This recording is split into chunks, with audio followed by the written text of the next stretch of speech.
அதிகாரம் 60.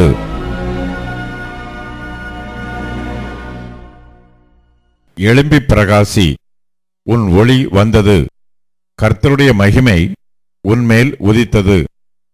இதோ இருள் பூமியையும் காரிருள் ஜனங்களையும் மூடும். ஆனாலும் உன்மேல் கர்த்தர் உதிப்பார், அவருடைய மகிமை உன்மேல் காணப்படும். உன் வெளிச்சத்தினிடத்துக்கு ஜாதிகளும் உதிக்கிற உன் ஒளியினிடத்துக்கு ராஜாக்களும் நடந்து வருவார்கள்.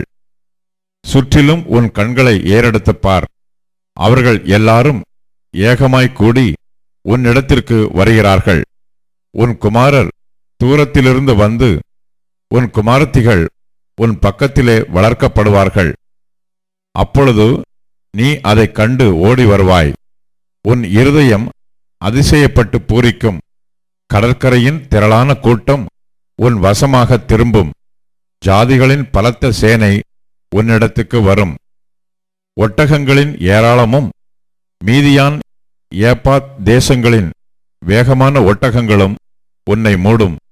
சேபாவில் உள்ளவர்கள் யாவரும் பொன்னையும் தூப வர்க்கத்தையும் கொண்டு வந்து கர்த்தரின் துதிகளை பிரசித்தப்படுத்துவார்கள். கேதாரின் ஆடுகளெல்லாம் உன்னிடத்தில் சேர்க்கப்படும். நபாயோத்தின் கடாக்கள் உன்னை சேவித்து அங்கீகரிக்கப்பட்டதாய் என் பலிபீடத்தின் மேல் ஏறும். என் மகிமையின் ஆலயத்தை மகிமைப்படுத்துவேன்.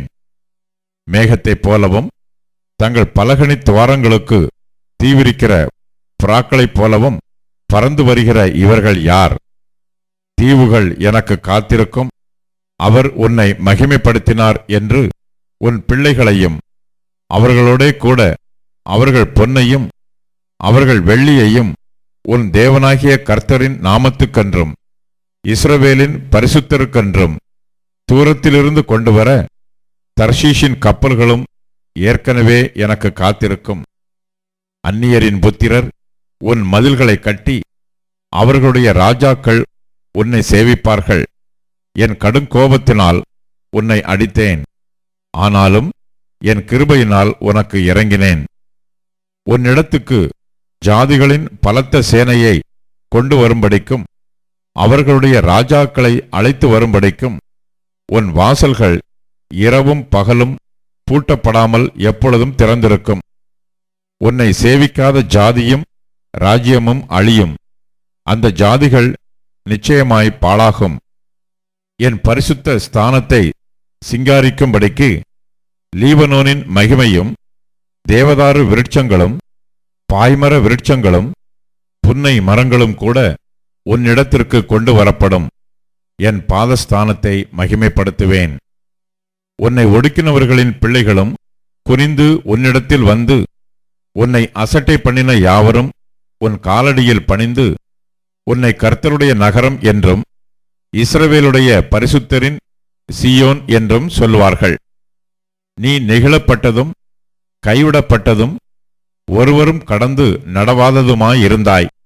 ஆனாலும் உன்னை நித்திய மாட்சிமையாகவும் தலைமுறை தலைமுறையாயிருக்கும் மகிழ்ச்சியாகவும் வைப்பேன். நீ ஜாதிகளின் பாலை குடித்து ராஜாக்களின் முலைப்பாலையும் உண்டு கர்த்தராகிய நான் இரட்சகர் என்றும் யாக்கோபின் வல்லவர் உன் மீட்பர் என்றும் அறிந்து கொள்வாய்.